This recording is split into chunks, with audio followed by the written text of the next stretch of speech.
Good evening. I'm Harold Harms, the MLEC Board President. I'd like to welcome MLEC's members and guests to our annual meeting, including all of those who are tuning in online. We have 167 registered members here, so we have a quorum.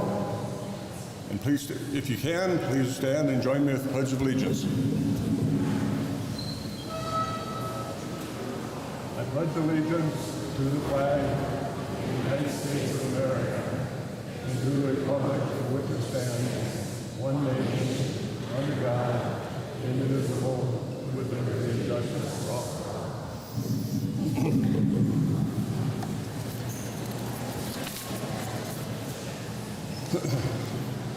At this time, I'd like to announce the appointment of Henry Brucker of Ryan Brucker Limited as parliamentarian for the meeting this evening. Henry. Also,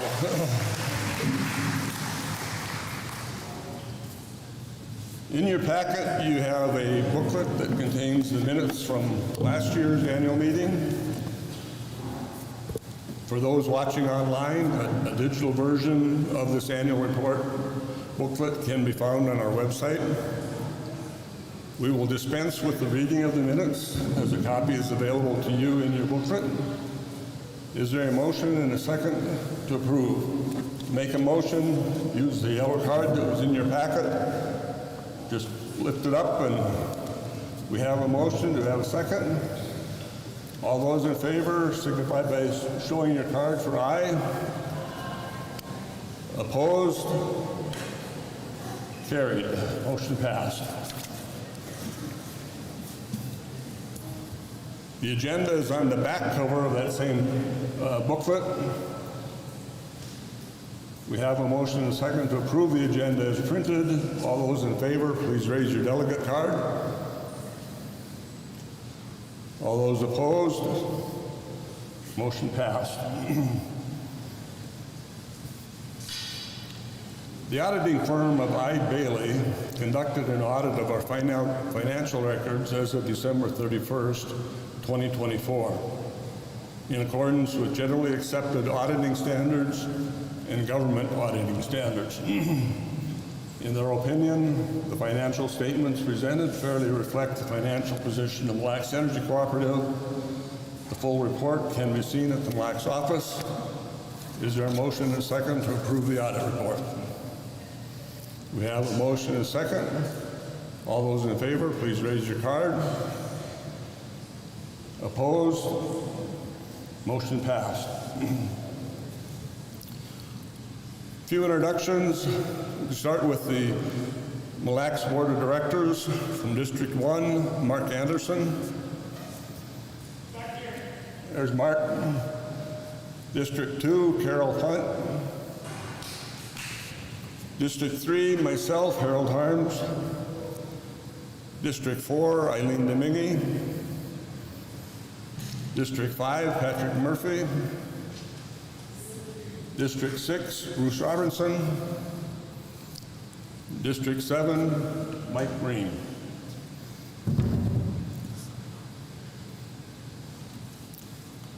The MLEC's management team: Sarah Crone, CEO.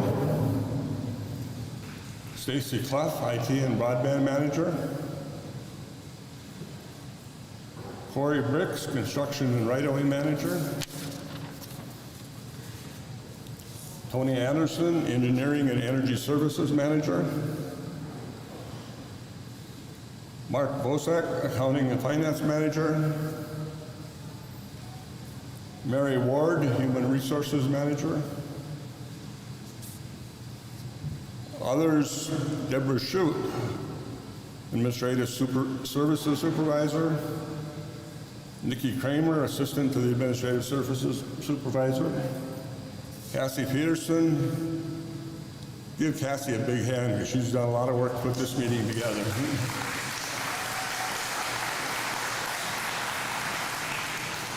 With help from everybody else. Also, all the MLEC's employees are working today. Especially thank you to the pancake flippers. It was very, very good. Thank you very much.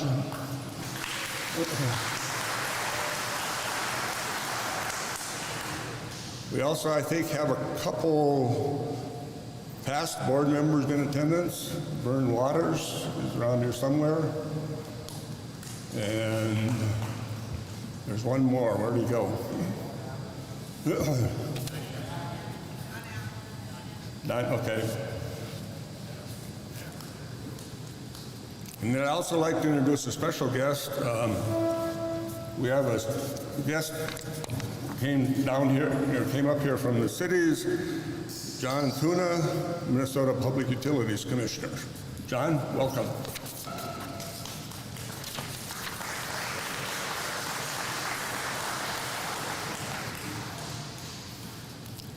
Our election judges today are Lori Packer and Christine Miller.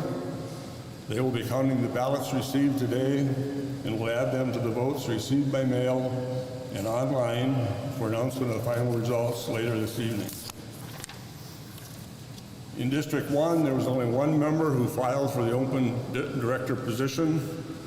According to Article 2, Section 8 of the MLEC bylaws, Mark Anderson has been elected by acclamation and no vote is needed. Mark will serve as your District 1 director for the next term. Also want to give a special thanks to R&J Broadcasting for conducting our online coverage and radio advertising for the event, and Carrie Lynn of Dynamite Reflections for our wonderful stage and sound setup, and all of the staff for serving the pancake dinner and for the hard work putting together this event.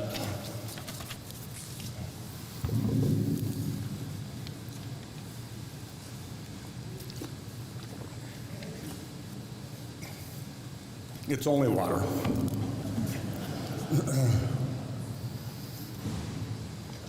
So welcome to our 2025 annual meeting.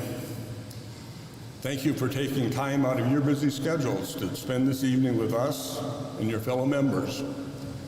We view this as an opportunity to share with you what we have been doing and also hear from you any concerns or suggestions for improvement that you may have. I want to thank all of the MLEC's employees and directors for the planning, promotion, and the work here tonight with registration, serving pancakes, and assistance. You make this evening possible and successful. Thank you. We have a full schedule tonight. Speakers will provide background information and insight into our last year of activity. We will answer some of the questions that we have already received. If you still have questions, please fill out the pink Ask the Co-op card. They'll be collected later in the evening. If your question is not addressed tonight, we'll contact you with a response.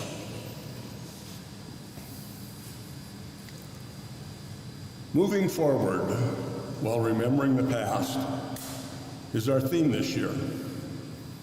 Moving forward. This is the second annual meeting we've held here in our new facilities. This move forward continues to provide the benefits we anticipated when we made the decision to proceed with our building plans. We are able to have all of our trucks inside, out of the weather, providing faster response time without contending with snow removal in the wintertime. Trucks can pull in and out of the garage without backing out, providing increased safety in the garage. We have more expandable office space and workrooms enabling team collaboration. This facility will continue to meet MLEC needs well into the future.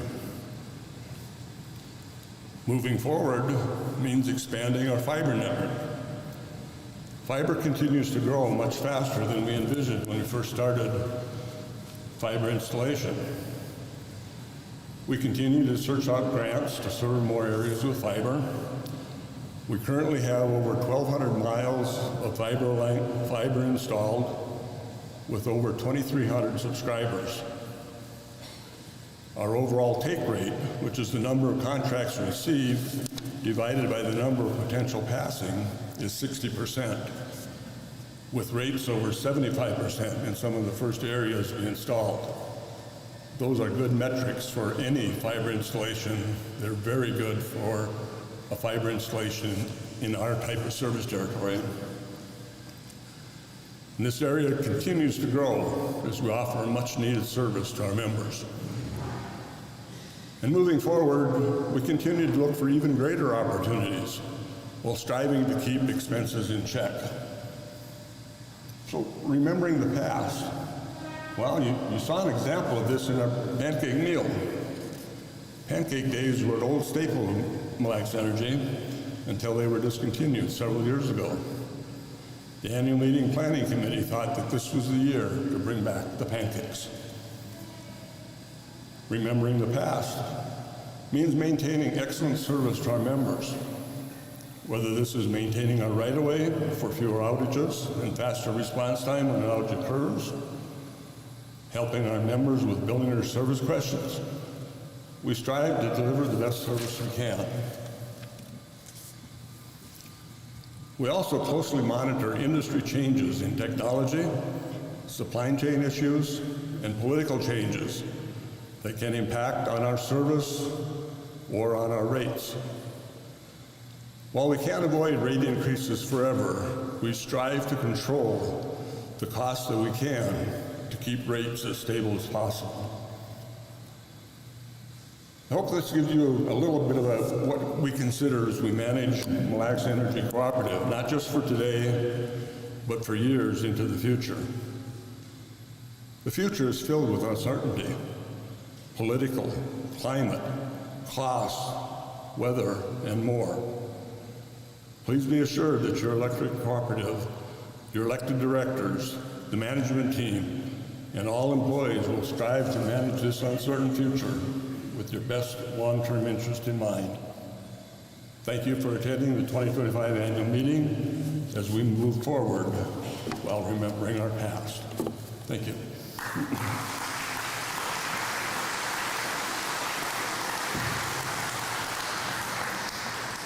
At this time, I'd like to call on our CEO, Sarah Crone, for her remarks. Sarah?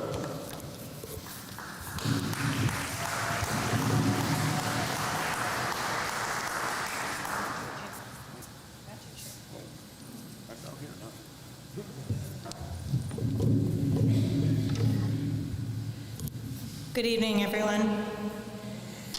Members, friends, thank you so much for coming this evening. Once again, it's so exciting to see so many faces here participating in the democratic process. It has been such an honor to serve all of you for the past 6.5 years. I can't believe it's been that long. The time has just flown by. With guidance from your board of directors and the hard work of your senior leadership team and their staff, we have accomplished so much in this short time. If you think about it and look back and think about the newsletters that we have written, we've upgraded our archaic and failing metering system with state-of-the-art automated metering infrastructure, experiencing many newfound efficiencies and saving your cooperative hundreds of thousands of dollars in expenses. We've overcome the challenges of a devastating pandemic, streamlining our processes and growing stronger from the experience. We've returned millions of dollars in capital credits to you, our member owners, while using our cash assets wisely and maintaining healthy equity. We've reclaimed an overgrown and unsafe distribution power line right-of-way, resulting in reduced outages, reduced restoration time, and reduced expenses to you, our members. We've survived an economically crippling supply chain crisis, keeping critical stock in our warehouse, maintaining a healthy distribution system, and minimizing rate increases to you, our member. We have built and moved into this modern distribution headquarters facility nearly $1 million under our construction budget. And we sold our old headquarters facility to a growing local business owner, Stephen May of Stevo's Dock and Lift Service. All measures supporting our local economy. We have more than doubled the size of our MLEC fiber internet service with the assistance of nearly $20 million in state and federal grants and zero impact on your electricity rates. Continuing our legacy of bringing infrastructure to the underserved and unserved regions of rural Minnesota. None of these things would have happened without the thoughtful and deliberate guidance of your MLEC Board of Directors and the diligent hard work of your MLEC senior leadership and their staff, most of whom are here with us tonight. And I humbly thank you all for what you do, and I ask that everybody take a moment to give a round of applause to my team.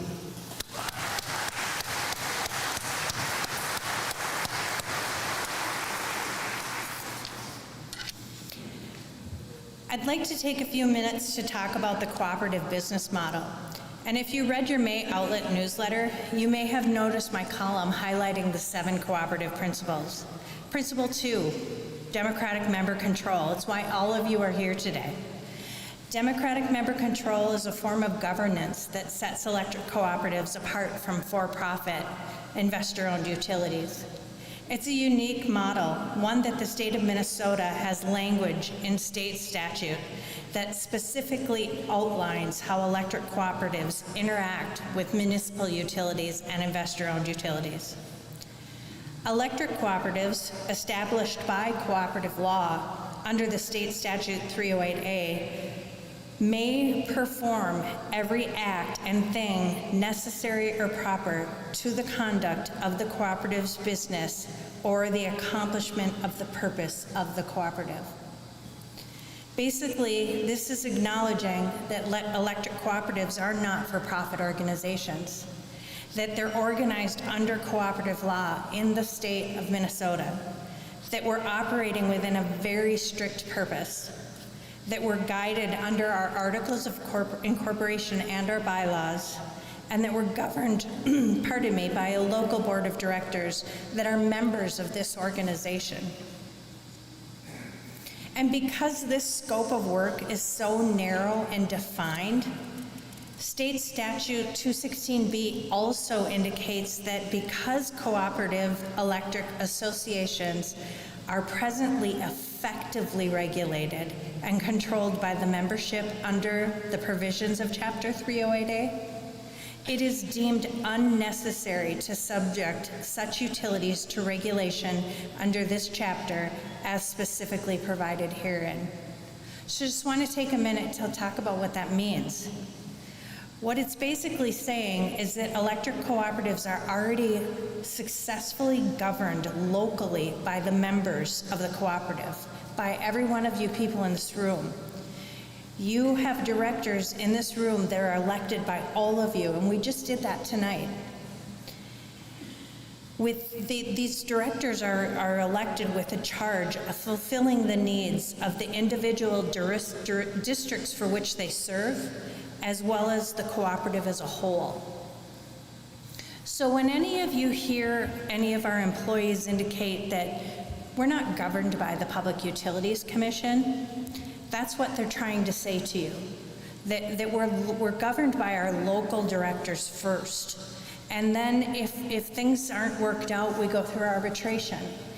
And I want to be clear about one thing. It doesn't make us exempt from Minnesota law. It just means that our first line of governance is through our local board of directors that is voted on by all of you in this room.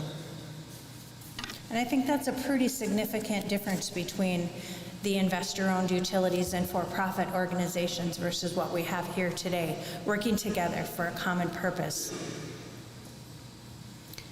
Now, while your staff and senior leadership work hard to run the day-to-day operations of our cooperative, our board of directors plays a really important role running the cooperative every month. They hire and direct the CEO, the general counsel, and our auditor. Chief amongst their duties is their obligation to ensure the financial viability and long-term stability of this organization. They do this through the direct management of me, the CEO, the long-term strategic planning, and the prudent financial management of this cooperative. I would say that setting rates is perhaps the hardest decision that they make. It is generally the decision that generates the most complaints, and they directly have impact on their own pocketbook through these decisions. It impacts their friends, their family, their neighbors, and let me tell you, they hear about it on a regular basis.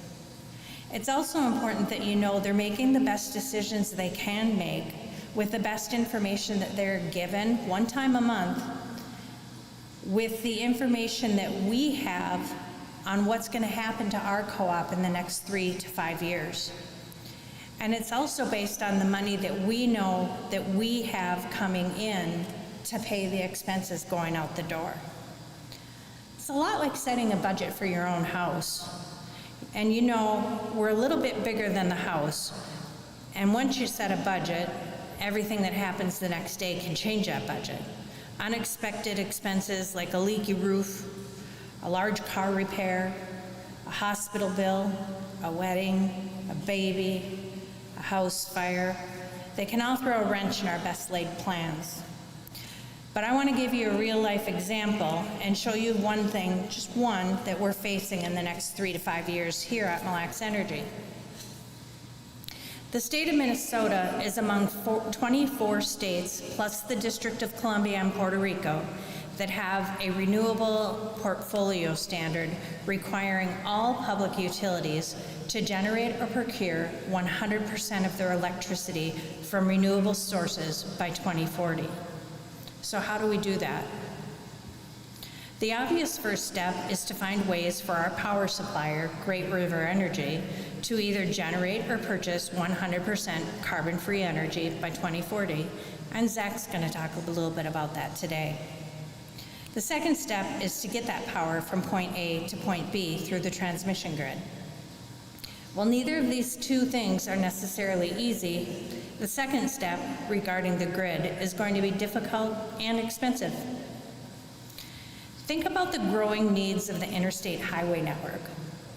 The interstate electrical grid serves generally the same kind of purpose, getting electricity from point A to point B in the most efficient and possible way. Much of today's interstate electrical grid was built in the 1960s and 70s, or even before that. However, unlike the interstate highway network, it has had very few upgrades since it was constructed. It's outdated, undersized, and it's reaching the end of its 50 to 80-year life cycle. This means that on top of the expense of buying and building new sources of energy, Great River Energy needs to find new ways to get that energy where it needs to go. In the next 5 years alone, GRE plans to spend roughly between $2.4 and $2.8 billion on transmission capital expenditures on top of their regular expenses. Those dollars come directly from their 26 member owners like MLEC Energy Cooperative. So let's remember the business model. GRE is an electric cooperative just like MLEC, and they pay their bills with money they collect from their ratepayers, just like we do. And when our rates go up from GRE, we have no choice but to put that rate onto our ratepayers. We're going to have a lot of work ahead of us, a pretty heavy lift. Now in 2024, Great River Energy indicated that MLEC would see an 8% rate increase in the cost to purchase power in 2025. They also indicated we'd see a sizable increase each year in the following years after that. And if you read my CEO column this year in the annual report, you might understand why I was facing yet another yo-yo moment.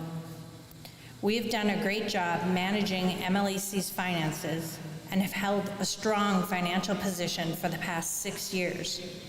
I didn't want to impose a large rate increase on you, our members, unless and until I and the board of directors felt it was absolutely necessary.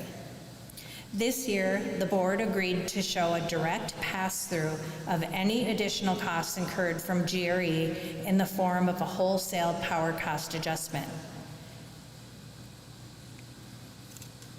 We started out at the 8% increase they projected, but have reduced the scheduled wholesale power cost adjustment by 50% due to our positive year-to-date financial position. We will continue to monitor our monthly margins and adjust our wholesale power cost adjustment throughout the remainder of the year to ensure that we do not over-collect from you, our member.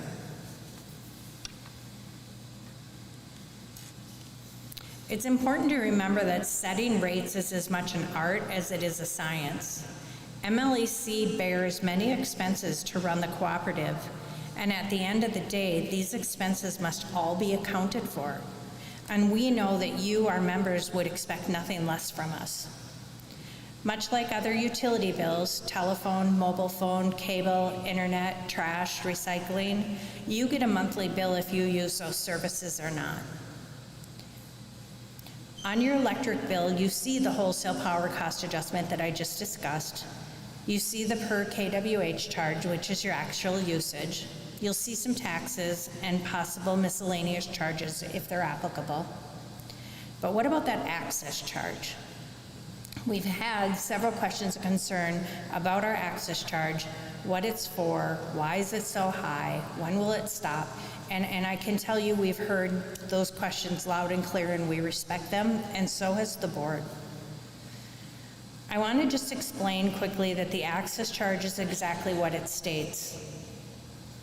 It is the charge necessary for you, our member, to access the distribution grid, whether you use electricity or not. Minnesota law does state that utilities should be allowed to recover reasonable costs that they spend to provide service. This is the money that utilities spend to provide you service but don't recover in their rates. Events like storms, vandalism, aging infrastructure, accidents, faulty equipment, they all require utilities to perform ongoing maintenance on the system. This also includes time and equipment to repair power lines, poles, meters, regulators, transformers, insulators, cutouts, substation equipment, and the cost of the employees needed to repair those services. We must take care of and pay for these costly repairs whether or not you flip the switch. In 2020, we invested in a cost of service study, and that study indicated that we should have an access charge of $50 per member per month. And that cost goes to cover all of those things that I just mentioned. Since that time, the average cost of the essential equipment necessary to run our electric co-op has increased between 100 and 150%. It costs MLEC approximately $70,000 to build 1 mile of overhead power line. This is a really important number, and it's a very important distinguishing factor between us and investor-owned for-profit utilities. We have 6.7 members per mile of line to pay for associated repairs to that 1 mile of line. In 2023, 3 years after our cost of service study, we raised our base access charge to $49, less than the recommended cost of service study charge. I want you to think about this number really quick. If we have 6.7 members per mile of line and we get $49 for an access charge, that comes to $328.30 per mile per month. Now in February, we had an individual decide to use a firearm to vandalize 3 regulators out in the field. The cost to repair 2 regulators and purchase 1 reconditioned, not new, reconditioned regulator, plus the installation was nearly $25,000. And that does not include the revenue we lost for shutting down our second largest account during the time we had to do the repairs. So we lost significant revenue during that time as well. We could have purchased all new equipment, but our warehouse clerk investigated our options and saved us nearly $50,000 by purchasing the equipment and repairing 2 of the regulators. But what I want you to take away from this is just one example of one day in the year as to why we need to have an access charge and how we calculate it to help maintain a healthy distribution system. Now, as you can see from this chart, we looked at the regional co-ops in the northern half of the state of Minnesota. And I want you to understand that we're not really out of line with what other co-ops are charging from an access fee perspective or a per kilowatt hour charge. However, just to ensure that our strategy is accurate, we have engaged Power System Engineering to perform an updated cost of service study in 2025. This may not be a really big deal for the larger electric companies, but for us, it's a $50,000 investment, but we feel we need to do it. Power System Engineering is an independent engineering firm that specializes in these studies, and they will give us an accurate account of how our rates compare not only to other areas, but to our other rate classes. The goal is to ensure that we are recovering the proper amount from each rate class, and no one rate class is subsidizing any other rate class. From there, we will review our 10-year financial forecast and determine if, when, and where any formal rate adjustments are needed. Please know that a formal rate adjustment will only be recommended to the Board of Directors if we feel it is the only option available to maintain our loan eligibility requirements.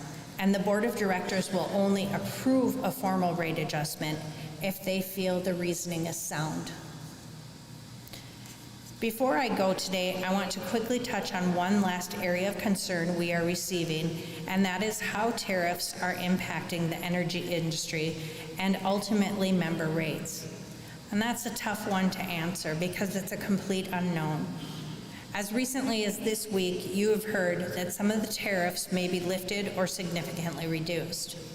It is literally a day-by-day concern, and we are playing it as such. I know Zach has some information on Great River Energy's impacts with the tariffs, and he can touch on that slightly. I wish I had more information from you, but know that on other areas of my subject matters where I have more knowledge, I will always tell you what I know when I know it. I do want to thank you so much for taking time out of your day to spend it with us. I hope today was valuable. I hope you enjoyed your meal.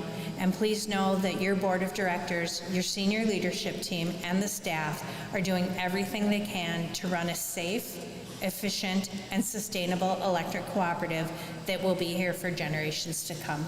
Thank you so much.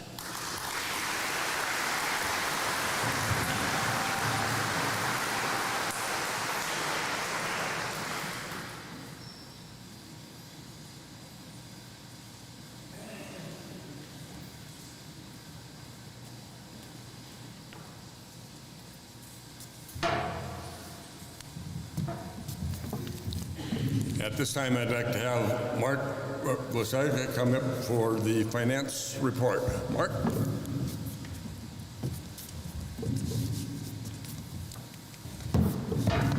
Thank you, Harold. It's a great turnout tonight. This is wonderful. Good evening, ladies and gentlemen. My name is Mark Vasasic. I am the Accounting and Finance Manager for MLEC Energy, and I'm just going to give a short presentation on the 2024 financial results.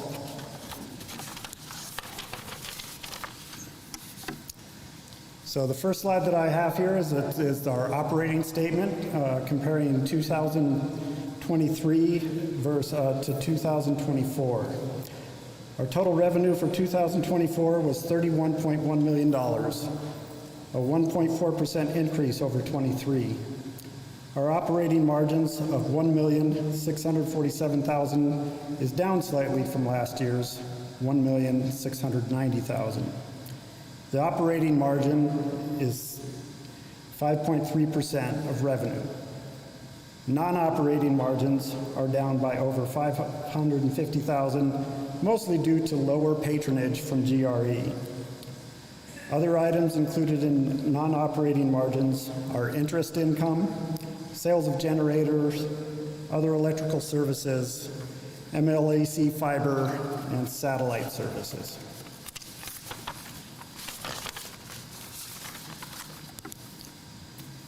The next slide that I have here shows the number of services by class. We continue to see a small but steady increase year over year. Residential and seasonal accounts for most of the growth. These two classes account for 91% of our services. As you can see, the mix stays fairly consistent on a year-to-year basis.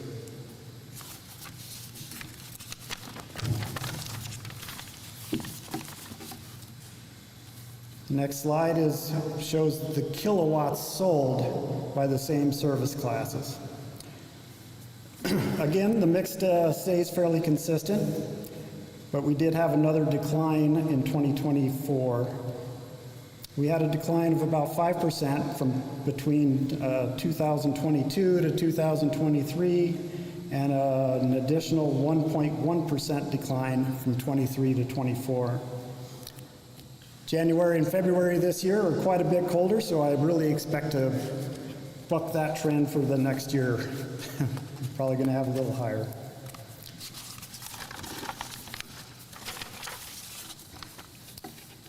The next slide that I have shows the revenue by in the same classes. We did have a very small increase in revenue, $44,000, despite the lower kilowatt sales. This is because the access charge increase was in effect the entire year. If you remember the number of services slide, the seasonal members were 42% of the total number of services. On the kilowatt slide, they accounted for 17% of the kilowatts sold. Here, they account for 24% of the revenue. Residential members account for between 46 and 48% on all three of those slides.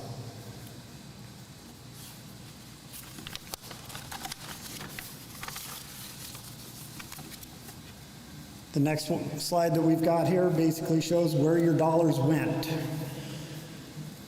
that we spent. The largest expense to the co-op by far is the electric power we purchase. During 2024, the cost of power accounted for 57.5 cents for every dollar earned. The total cost of power was $16.9 million. And despite flat sales, that is an increase of 5% over last year. An increase from the power supplier that we were able to absorb due to the access charge and the increase in the access charge and putting tighter controls on spending. As a percentage of revenue, the total of distribution, customer service, and admin costs went down by 3.6%. Depreciation and interest expense, on the other hand, went up by 1.7%.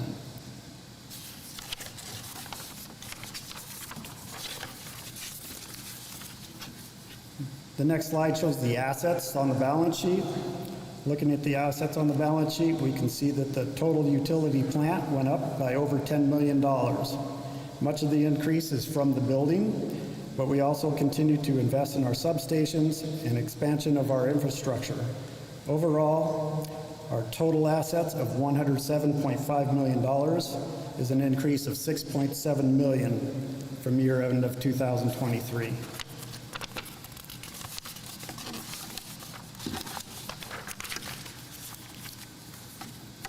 The other side of the balance sheet is your equity and liabilities and current liabilities. Your members' equity is the amount that will eventually be returned back to you, the members. went up by $2.3 million. Long-term debt increased by $7.8 million, and our current liabilities decreased by $3.4 million, mostly in accounts payable related to the construction of the building.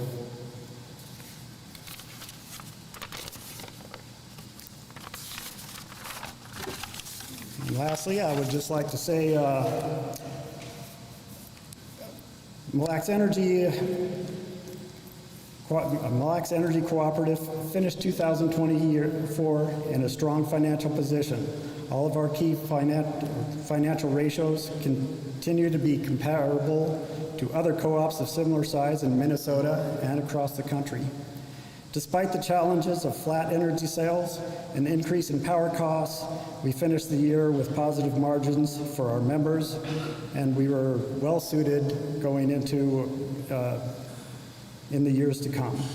We will continue to invest in technology and equipment that offers a positive return to the members.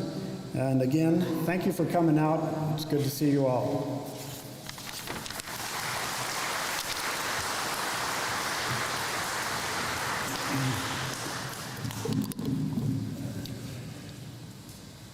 Thank you, Sarah and Mark, for your reports.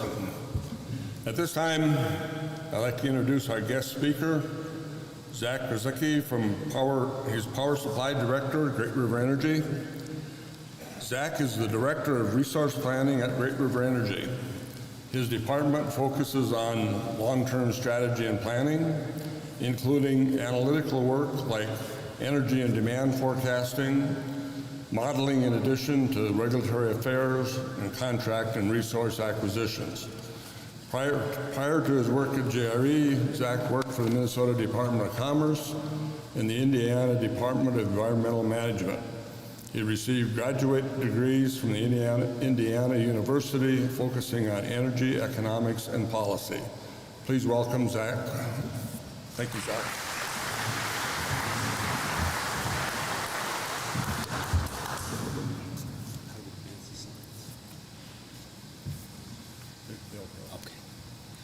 Good evening, everybody. Thank you for the opportunity to be here. I'd like to thank Sarah and Harold and the rest of the board. Great opportunity for us to be here, speak a little bit with you this evening. I'd like to talk a little bit about our power supply and the way that we build our power supply portfolio, what our priorities are, how we think about constructing this, the industry as a whole, some changes, policy, macroeconomically, and other things that play into how we do our business on a day-to-day basis. So GRE has built a portfolio that is complementary. And when I say complementary, what we mean by that is it's a good mix of different kinds of resources.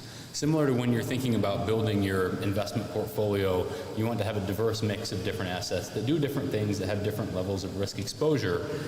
We do the same thing. On this picture, we have wind turbines, we have a gas plant, and we have a representation of the energy market. To level set, GRE and every other utility in Minnesota is a part of MISO, and that's an abbreviation for the Mid-Continent Independent System Operator. It's the energy market in which we live and do business. It stretches from Canada all the way down to Texas, and that is where we buy and sell all of our power. That represents a portion of our purchases.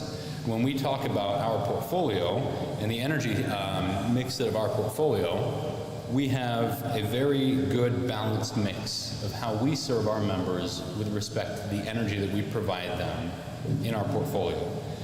In 2024, GRE was 44% carbon-free. You heard Sarah speak a little bit about the Minnesota carbon-free standard, and that is something that we think about every day that we plan for the renewable energy standard. These are not options, they are obligations, right? They are not goals, they are requirements legally that GRE, Xcel Energy, Minnesota Power, all the other utilities in the state must meet. It's not an option. GRE is different than the other utilities in the state. We are a G&T, Generation and Transmission Cooperative. We're the second biggest utility in the state of Minnesota behind Xcel Energy, and we're one of the top 5 biggest G&Ts in the country. Our portfolio has been evolving, and that word is intentional. We used to use the word transition, and I think that implies moving from one thing to another, and that's not the case anymore. What we think about now is how do we build our portfolio and ensure reliability and make sure that the dispatchable resources that the system needs stay on the grid while we add additional low-cost renewable energy to our mix in order to satisfy our standards in the state. We have a mixture of energy purchases that represent 31% of our energy share. We have 27% wind and 38% from a contract that we executed with Rainbow Energy Corporation. Rainbow Energy is the entity that purchased Coal Creek Station from GRE. We sold that unit to Rainbow in 2020, 2021, after accelerating depreciation in the early 2010s that allowed us to divest of that asset and minimize our members' risk of carbon regulation from a federal and state policy level moving forward. That's something that has paid off for us. We no longer hold that asset in our portfolio, but we still benefit from the value of that resource from a capacity and an energy perspective for the next 7 years. On the capacity side, we think about capacity in two different ways, and there is a difference between energy and capacity. One is a potential, and the other is how much energy is actually produced. When we think about energy, that is the amount of megawatt hours or electrons that we're producing from a wind turbine or a gas unit, and the capacity is how much that unit is capable of producing. So we have 1,400 megawatts of gas-fired combustion turbines in our portfolio, and those units don't produce much energy. If you refer back to the previous slide and you see the energy production from gas, it's de minimis. It's 2% of our energy mix comes from natural gas. But on the capacity side, nearly half of our portfolio's capacity comes from our natural gas units. That's because those are combustion turbine natural gas units. They sit and they wait and they're ready for when the system needs them. And those units are incredibly important for ensuring reliability. On the hottest of days in the summer and the coldest days in the winter, they are available and ready to spin up and provide reliability characteristics to the system to ensure the lights stay on and to hedge our members' costs in the market. We're buying all of our energy from the energy markets, and then we're selling all of our generation into the markets. These resources help us to hedge that exposure. All of our resources help us to hedge our exposure to the energy markets, but gas is uniquely important to us right now, and it is to the grid in general. We're seeing a lot of changes to the energy grid. I'm sure you're hearing about coal units retiring, going offline, gas units struggling to come online with permitting issues, et cetera. Our gas units are there and they're ready. On the next slide, I talk about our geographic diversity. It's a representation of where we have our power supply resources. We have them intentionally, disparately geographically. And there's a reason for that, is because the electric system, the market, is not homogeneous across the upper Midwest. There are some places where energy is more valuable than others. In places like North Dakota, we see a lot of wind generation because it has a very rich wind resource. When the wind is blowing, energy is not worth a whole lot because the energy market is looking at how much energy is coming out of North Dakota and maybe saying, okay, not all that can get over to Minnesota, maybe not all of it can get down to South Dakota, and price signals are sent that reduce the price or the value of that energy. Other places like the Twin Cities area, northern Minnesota, have much more valuable electricity in terms of a 24/7 mix, which is why we have our resources spread out. Right? When our resources generate energy, we get paid by the market for that energy they're generating. It might be difficult to see, but the dots that I've characterized here, the light green color is our wind units. And we have wind resources throughout southern Minnesota, South Dakota, North Dakota, and Iowa. And we spread them out that way intentionally because the wind regime or the wind quality is different amongst those states. We have a lot of gas as well. I spoke about our 1,400 megawatts of gas. And you can see each of those dots that's a split color between purple and gray. That's a natural gas combustion turbine. And the reason they have two colors is because they're able to run on two different kinds of fuel. The primary fuel is natural gas that we get through pipelines that we have contracts with. If that gas is unavailable or it's too expensive, we run those units on fuel oil instead. And we have enough supply on site at each of our peaking stations to run those units on fuel oil for more than 24 hours, and we have in the past. There have been times where gas prices and costs have gone 100x in a day because the gas market is really volatile. And in order to protect our members from exorbitant costs during those high market value hours, we make sure that we can operate our units on fuel oil. That helps us economically. It also helps the system. If gas is unavailable and the market needs energy, the system needs energy, our units can operate. And that's really important. We've seen these units run for a day and a half on fuel oil. And that is not a decision that we make independently. That is a decision that the energy market makes for us. We submit offers into the market on a day-ahead basis. And the market looks at those and it says, are we going to pick up that unit to run or not? So when our units run on fuel oil, that's the market signal saying the grid needs that energy. And this has been really valuable for us. It's been very valuable for our members. It's really important as we think about the geographic diversity to remember how critical reliability is. Just in the last 3 weeks, we've seen 2 large events that underscore our commitment to our members to provide reliability resources, dispatchable assets like gas to the system. Right? I'm sure you've seen headlines about what happened in the European Union, in Spain and Portugal, right? Huge rolling blackouts.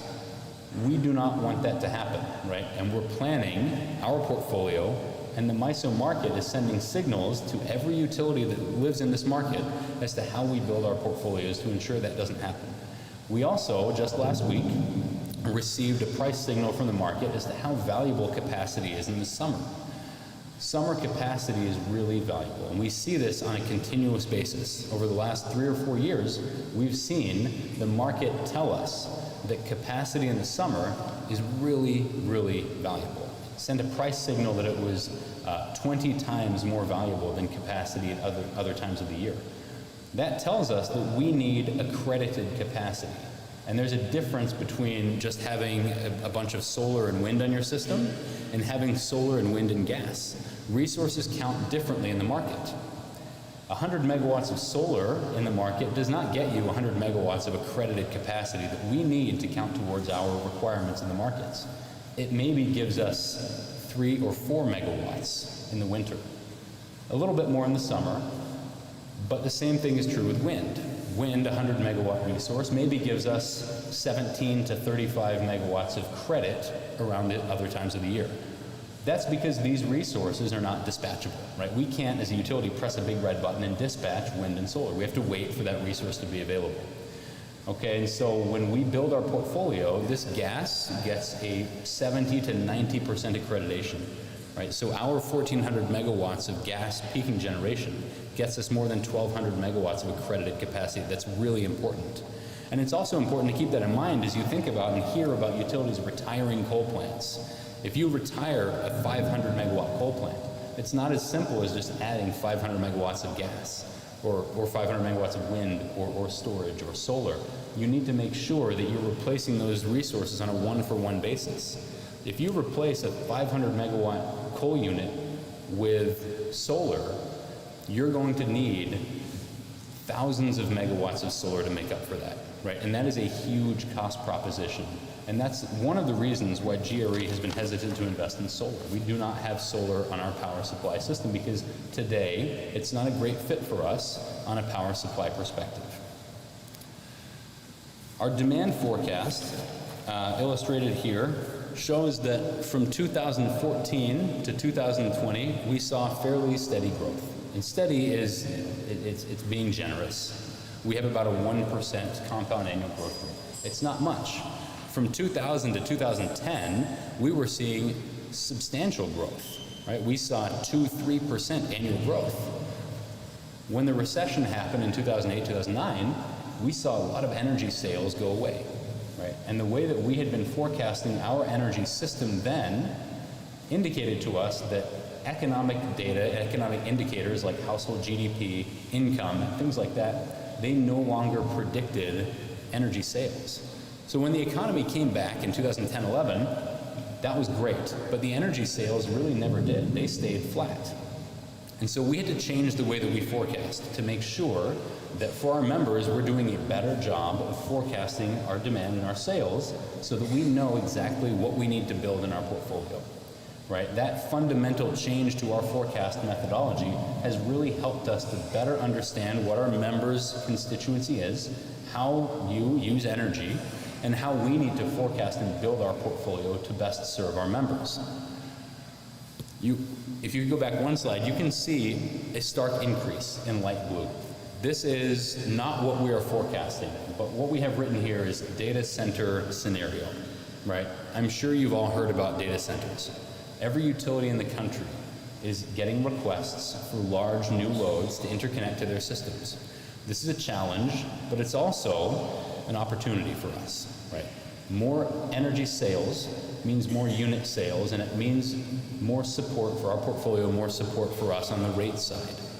And these data centers, we work with them on a weekly basis. As they approach our membership, looking to site and looking to build, we want to make sure that not only are they a challenge, but they're an opportunity.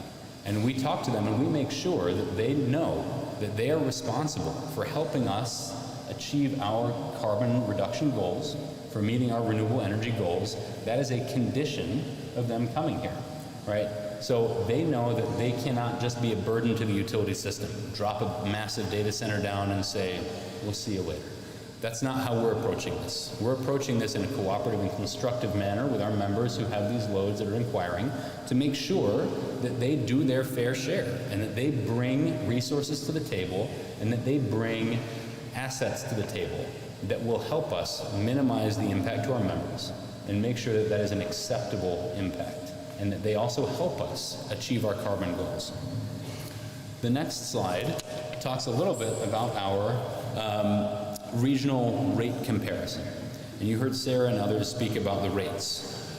So GRE has been for a long time as a cooperative, right? A non-rate regulated, non-profit driven entity. Our evolution has probably done more than any other utility in the state and maybe even region as to how we've evolved our power supply portfolio. Over the last 15 years, GRE has divested of 3 large coal resources. We have invested in wind energy contracts. We've looked at energy storage. And as we've decarbonized and as we've evolved our portfolio with one eye on reliability, we've managed to do so at a cost far, far below our regional weighted average of our competitors. You can see here from 2012 to 2023 what our rate increases have been compared to the regional average, right? And that's simply because the cost of doing business as an electric utility is going up. And that's something that we work hard every single day to control for our members, right? We have a fiduciary responsibility to you and to our other members to make sure that we are providing power supply at the lowest cost possible while maintaining reliability and ensuring sustainability and environmental management.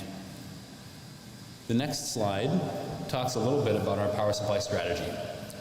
We think about our power supply a number of different ways. We own units, we own peaking plants, we contract wind energy. We have an energy hedge strategy internally that protects our members from market costs that increase and go out of control. I don't know if you remember, but a few years ago in Texas, there was an event where it got extraordinarily cold, okay? There was a lot of wind in Texas and there's a lot of gas in Texas. What do we have in our portfolio? A lot of wind and a lot of gas, right? The difference is our wind resources are uniquely equipped to run in cold weather. We can operate our wind down to negative 29 degrees Fahrenheit. In Texas, none of those things were present.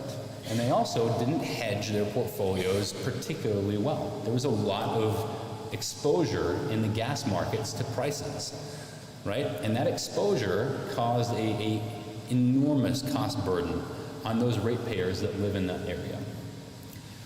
The way that we hedge our portfolio is that we approach our portfolio in a very unique way. We think about what do our members need, what do we have to provide to them, and we go out and we ensure that we are 75% hedged. So of all of our energy needs, we make sure that we are either self-providing the energy and getting paid in the market for that, or we're contracting and purchasing hedges for 75% of our energy. So that means that we are ensuring that we don't encounter these massive blowout events. And we do that in a number of ways. We hedge our gas purchases, we hedge energy purchases, and we carry a substantial amount of energy generating assets in our portfolio. The last slide, or one of the last slides that I have, talks a little bit about transmission. And the transmission is the T in the G and the T. And the T has gotten a lot bigger in the last 3 to 4 years. For a long time, our transmission system's been operating and doing a great job. But like all things, when your car hits 200, 250,000 miles, you start thinking about, well, wait a minute, I'm gonna have to do something about this. I don't like spending money on it, but I have to. This is the same thing with our transmission system. Over the next 5 to 10 years, GRE is going to be investing $3.4 billion in transmission.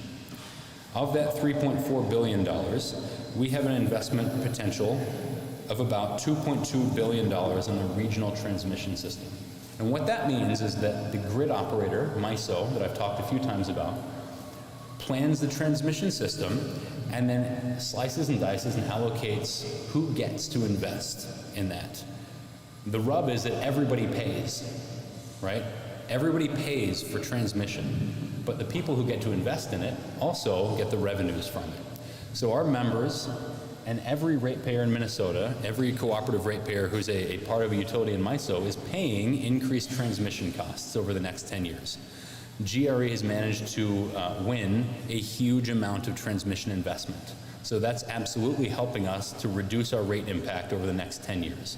The $2.4 billion in investment in regional transmission is a direct hedge on the costs of increased transmission in our part of the country.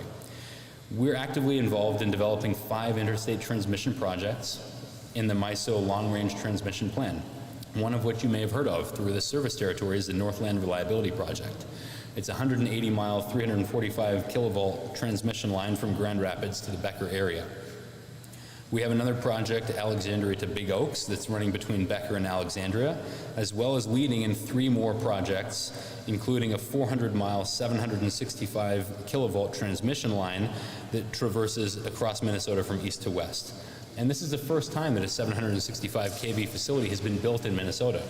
GRE has been leading the development of that and working with our utility partners to understand exactly how it's going to work, when, and the benefits that this is bringing to our membership. The final slide that I have is an opportunity for me to speak a little bit more broadly about things at a high level. So GRE, as the G&T for our members, advocates for our members in St. Paul, in Washington, D.C., and in our own boardroom. We talk every single day with legislators, with policymakers, with regulators about our system, about our business, and although we are a cooperative, and you heard Sarah talk about we're not rate regulated, due to GRE's size, we have many of the same legislative requirements that our friends in Minneapolis at Xcel Energy and up in Duluth and at Minnesota Power do. So it's our job to make sure that we are advocating for our members, that we are recommending sound policy decisions that are in the best interests of the cooperative. All right, just as an example, we have a very aggressive carbon-free standard in the state. However, I will say that during the legislative session that carbon-free standard was passed, it was a very pragmatic discussion. That carbon-free standard does not obligate us to get rid of these reliability resources that I talked about today, the gas units. It does not require that we get rid of those. It's incredibly important that we keep those units on the system. In fact, we may need more in the coming years. That standard allows us to continue operating those units as the system needs them, while also offsetting the rest of our total retail sales with renewable energy and carbon-free energy resources. It's incredibly important that we do this in a common sense way. There are some efforts right now to revise the way that we think about the carbon-free standard, to change the goalposts a little bit from what the legislature had directed and approved in that session. We think that what we have today is a great balance in terms of our ability to operate our system to ensure reliability and also decarbonize the grid. Those two things can be true at the same time. We can do both, right? But efforts to change that can result in higher costs for our members. And we simply don't think that that's a common sense approach. So we're very strong in advocating for our membership. We want to make sure that we're doing the right thing and that our members are experiencing great outcomes from a policy perspective. We also see a lot of changes in the energy markets. And we work and we advocate for our members at MISO as they change the rules in the market. Up until a couple of years ago, if you bought 1,000 megawatts of solar, you could get 500 megawatts of capacity credit for that. Today, that's changed. And MISO has reduced the amount of capacity credit that wind and solar can receive in the market. A lot of renewable advocates don't like that, but it is, again, a common sense approach that reflects when those resources are available, right? You're not going to get a lot of credit from solar in the winter because it's pretty cloudy, it's covered with snow, and the sun isn't out for that long, okay? That is a common sense approach that the market is taking to send a signal that ensures that adequate resources exist on the grid today to serve reliability. As the industry changes, as we see changes in the MISO markets, as we see energy data centers coming on, it is a very quickly evolving industry. You know, it's not a wrong thing to say that we lived in a kind of a boring industry from 1995 to 2015, right? After that, things changed very quickly. And we are doing our best to stay at the forefront of that and to advocate for you and for the rest of our... Oh, I've lost my mic. Maybe I should just yell.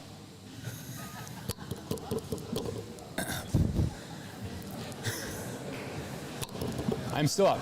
That's okay. Okay.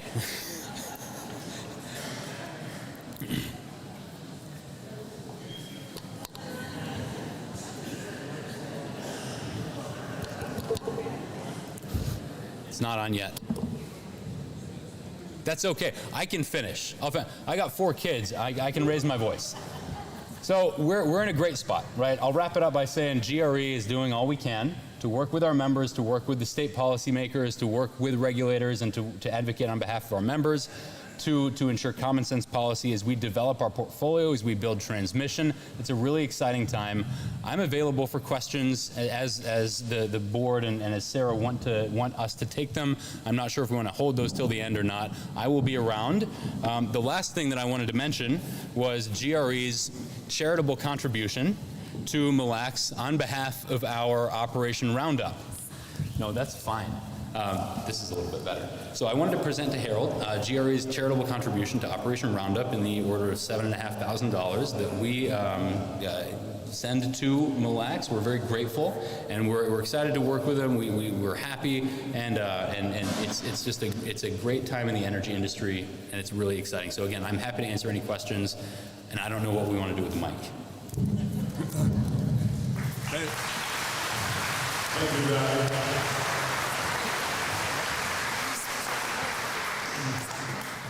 Don't be mad. I'm so sorry, guys.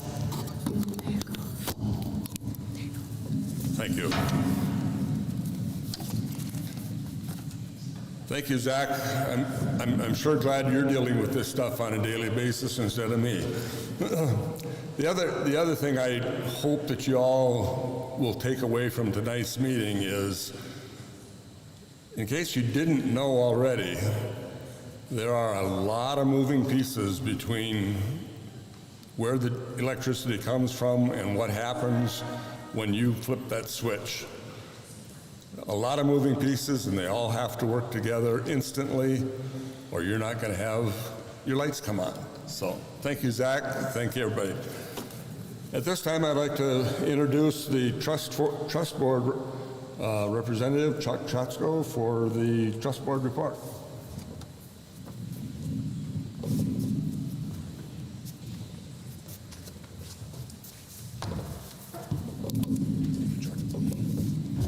Good evening, and thank you for the fine meal we've had, and welcome. This is an uplifting story, I believe. As a member of the MLEC Trust Board, I have been designated to give this 2025 annual report. Being on the Trust Board is an important thing for me, and it's important to be on as it oversees and administers the money that is donated to the needy organizations from Operation Roundup. And thank you for the donation that was received. The money that is donated by many members of the organization is rounded up each month in their bill to the next highest dollar.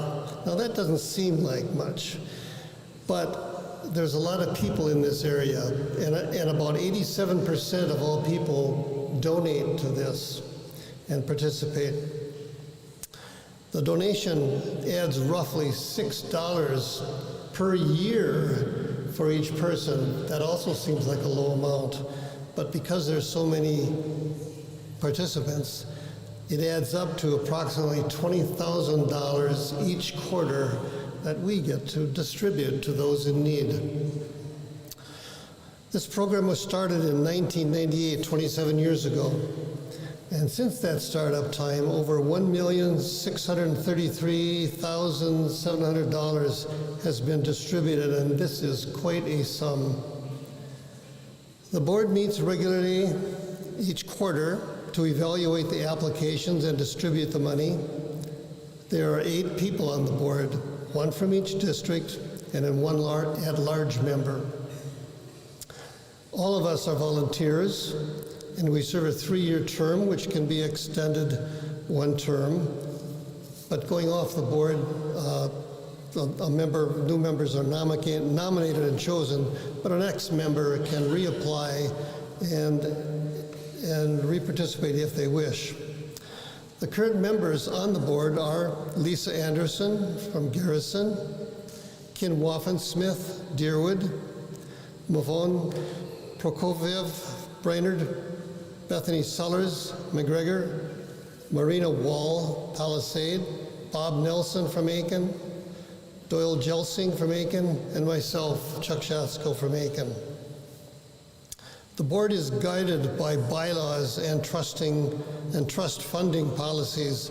Our mission is to, quote, to be responsible stewards of the generosity of MLEC members, to distribute the trust funds in such a manner as to improve, enhance, foster, and benefit the citizens' lives in the greater area of the cooperative, unquote. And we have guidelines and categories to follow. The major funding categories are community service, which involves entities and projects that affect quality of life with emphasis on public safety, public health care, self-sufficiency, and basic human needs, such as programs and projects that enhance the cultural environment of communities in our local area. 2, leadership development. This includes programs to improve problem-solving skills, self-reliance in identifying solutions to economic and social problems. 3, education and youth. Scholarships for ongoing education, especially for those involving youth, such as wellness, participation in fitness and athletic activities. The 4th area is environment, programs and projects that promote recycling, natural resources preservation, environmental education, and agricultural research. 5, emergency energy assistance. 6, disaster relief, including programs that provide food, clothing, shelter, medical care, cleanup, and repairs. We also consider the potential benefits to area residents and communities, the level of community support for these programs and organizations, and the capacity of the organization to actually deliver the service or program. The recipients of the grants range from infants to elderly, students to veterans. Examples include food shelves, health awareness programs, 4-H, select school programs, first responders, Habitat for Humanity, and cultural programs including arts and music.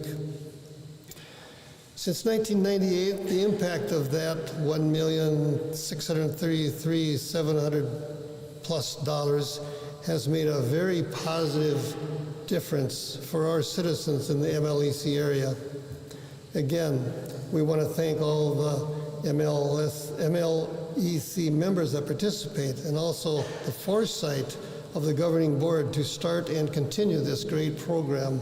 It's been an honor to be on this program and on this board, and it has made a big difference in our community. Thank you.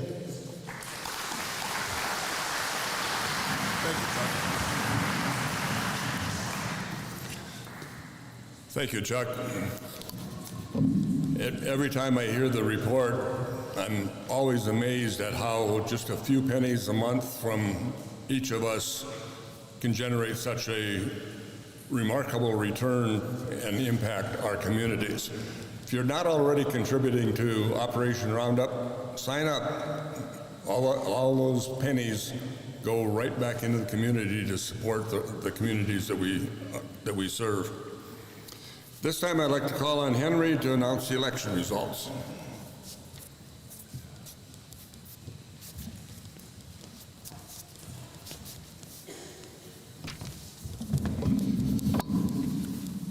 Thank you, Harold.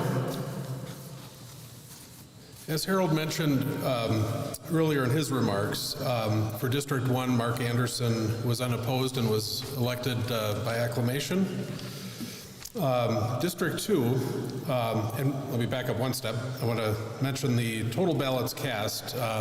This is by mail, online, or in person. Let me start with that. The total ballots cast was 1,404. District 1, Mark Anderson, unopposed, elected by acclamation. District 2, votes for Carol Punt, the incumbent, 1,138. Votes for Kevin Waterston, 266. Carol Punt, elected. Thank you.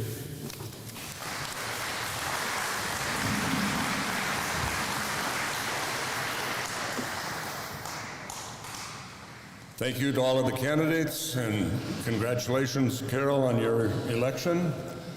At this time, is there any unfinished business? Hearing none, new business. Hearing none, we'll answer some questions. Who's got the questions?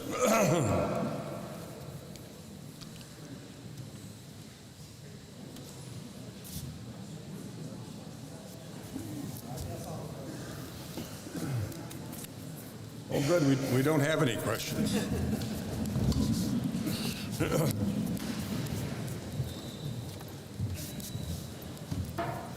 Well, I was handed one question from Kurt Miller. Why is unclaimed capital credits going to schools and not back to members who paid it? Well, the unclaimed capital credits is, the key word there is unclaimed. It's from members who have left our system. Maybe they moved to Florida or someplace else. They received capital credits for a number of years.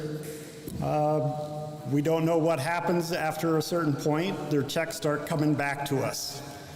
So we retain that money for them. We keep trying to contact them and to keep returning the capital credits to them. After several years, we actually put that into an unclaimed on the state's website, as well as on the MLEC's website. After a certain point, that unclaimed money, the board and MLEC has decided the best use of that money is to put it back to the community. So we divide it up between the schools that are within the service area and give them a little windfall. So I hope that helps answer the question, but it's money that has been allocated for the amount of energy that individual used. If we're no longer able to locate them and they do not cash their capital credits, we thought the school districts would be a good place for that money to be used. Thank you. The other caveat to that is, if we didn't do that, the state of Minnesota would retain it. That's true, I forgot that. And I think we can all agree it would be better in our schools than in the state coffers. Any other questions?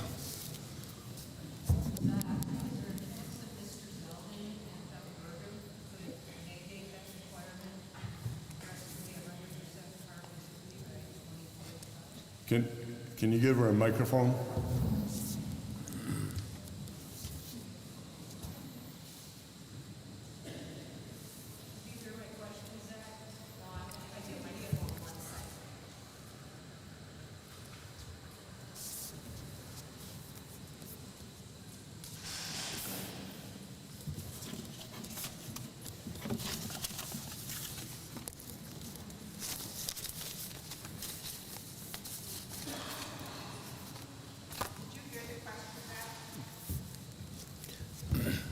I think so. Let me try to repeat it.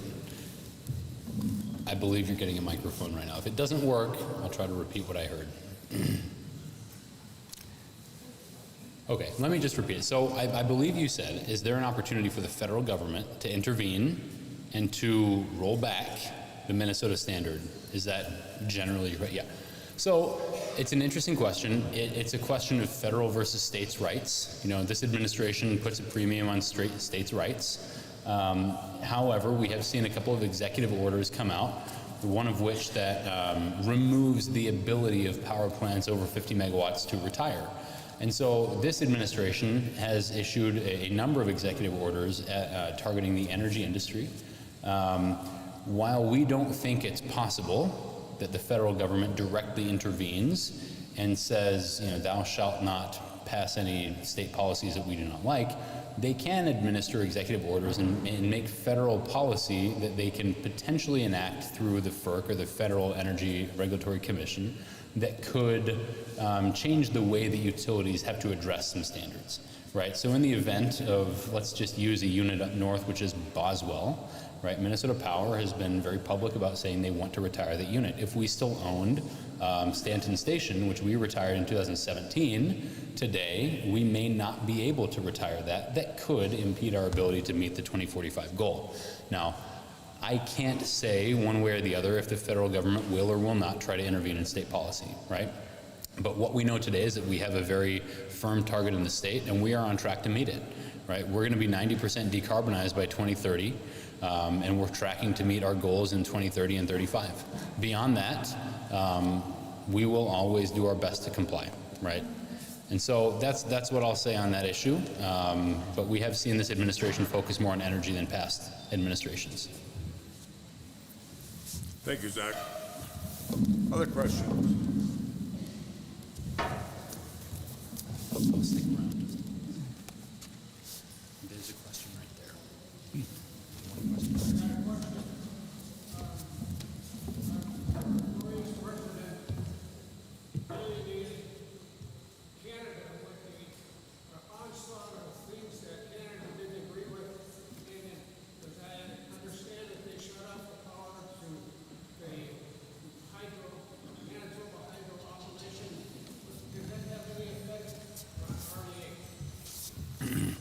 So the question was, does the administration's tariff positions on Canada impact us in any way?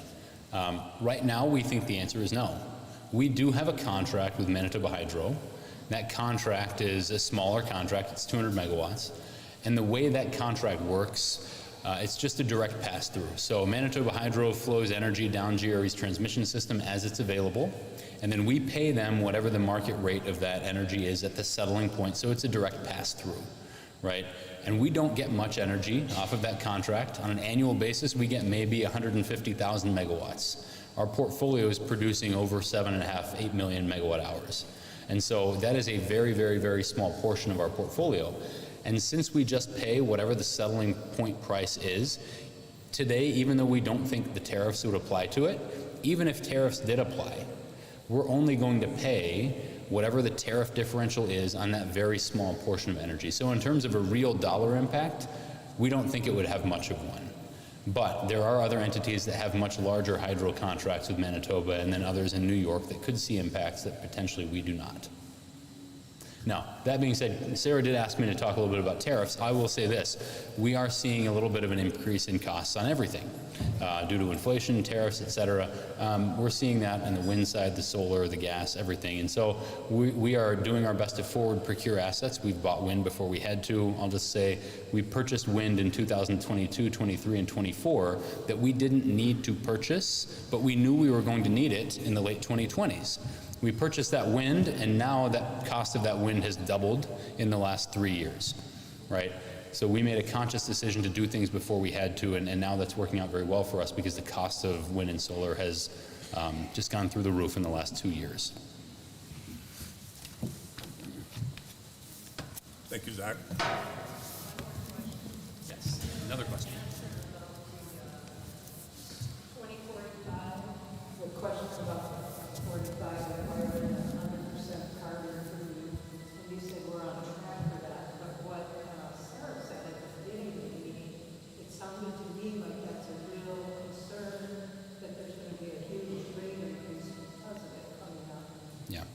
So coming up in the next several years, no.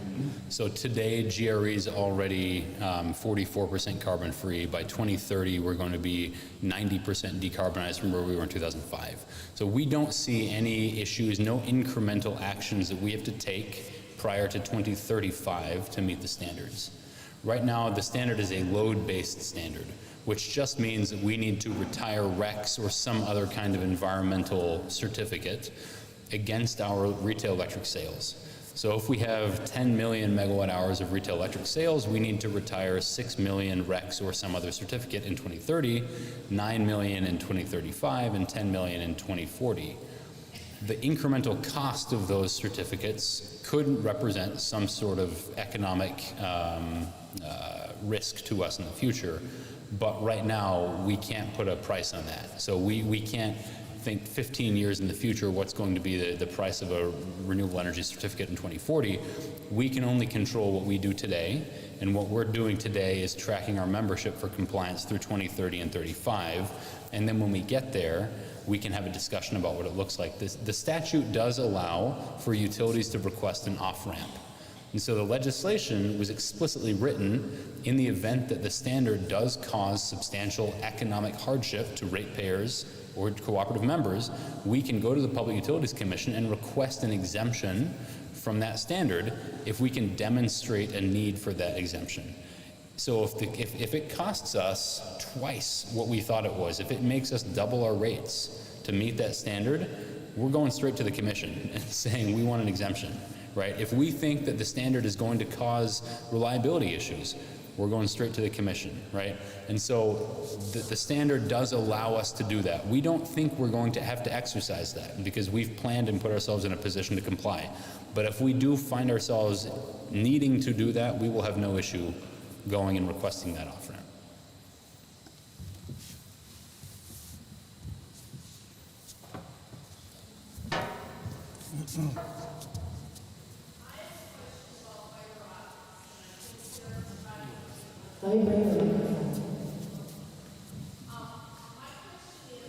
Wait until you get the microphone, please.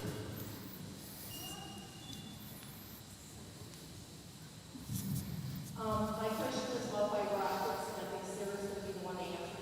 As I understood it, you have 1,200 miles of fiber optic line in the service area. And as you say, we have 2,300 subscribers. But the current administration is proposing cutting range for fiber optic and making us go satellite. And how does this impact MLEC? Do we do a lot of business with fiber optics? Where's Stacy? I didn't quite catch that. And I have to correct you. We only have just under 500. That's not what our website says. That's wrong. Okay. What was the gist of the question? The last part of the question. Last part of the question, could you Yeah. repeat that, please?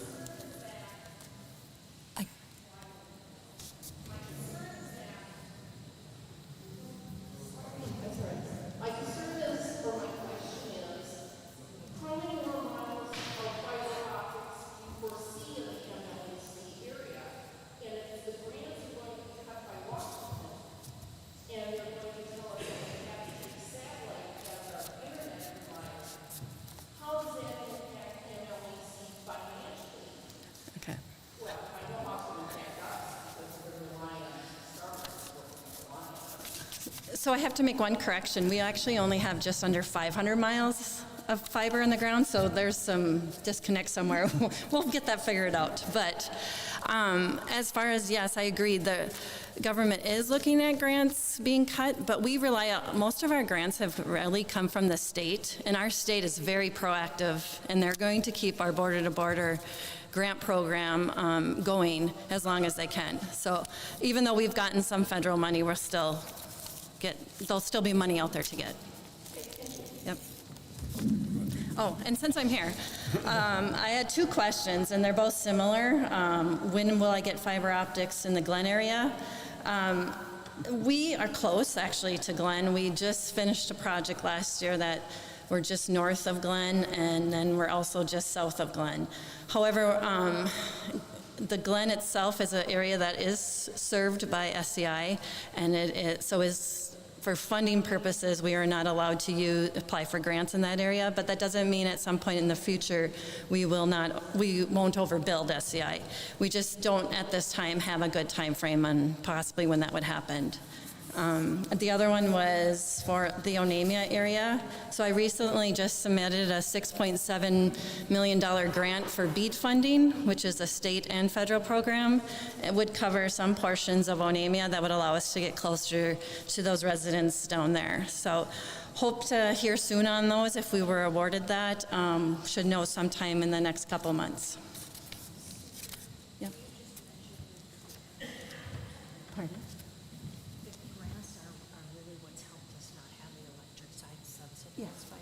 Yeah, and just to make a point, our grants that we apply for have really helped us subsidize our electric, so we don't have to raise our rates. And the whole our fiber program right now is really self-sufficient on what we've done and the grants we've received and the services, that we're offering. So it's been a good overall program. And we'll continue to grow to get more people. I know everyone wants it. We've talked to a lot of people today, and we'll keep working. Thank you.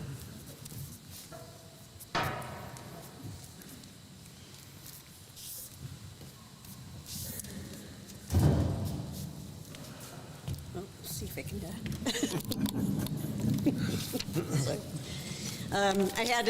it. I had 3 questions here about human resources. What is the annual turnover rate? And our exit interviews conducted and our annual reviews, personnel reviews conducted. We do definitely have annual personnel reviews. Some of the structures are mildly different depending on the technical skills that you perform.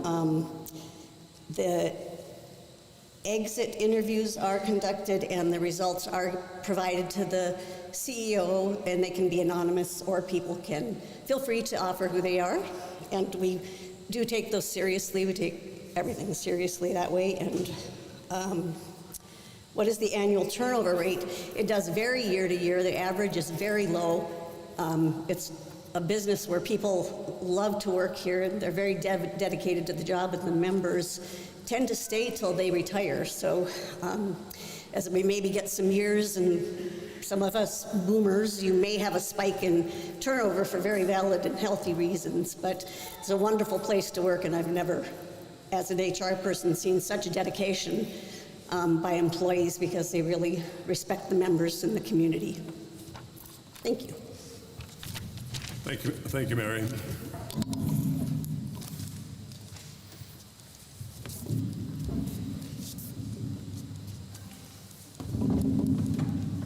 I had a question here from Marv. Is solar worth the money? Well, that's kind of a loaded question, but it really depends. Our accounts and finance guy, Mark Vosasek, has it, and he went over the numbers a few times with me before he started, and I'm not exactly sure what he figured out the payback was going to be, but you can ask him about where it's at, because I'm sure he's got it figured out, all right? It depends. Minnesota has a lot of challenges with having solar systems in our area. Are they roof mounted? Are they snow covered? Are they on the ground? How much energy do you use? There's lots of moving parts in it, so it really does depend. And again, we have an opportunity for anyone who's going to entertain putting solar in to come in and talk to one of our energy advisors, and we can kind of go from there and see what size you're going to put in, how much energy you're going to use, and what type of system you're going to put in, and we can give you some better information. Otherwise, you can come in and talk to Mark too, because he can probably tell you too. So, Very good. At this point, this concludes the official business for tonight. I declare the meeting adjourned.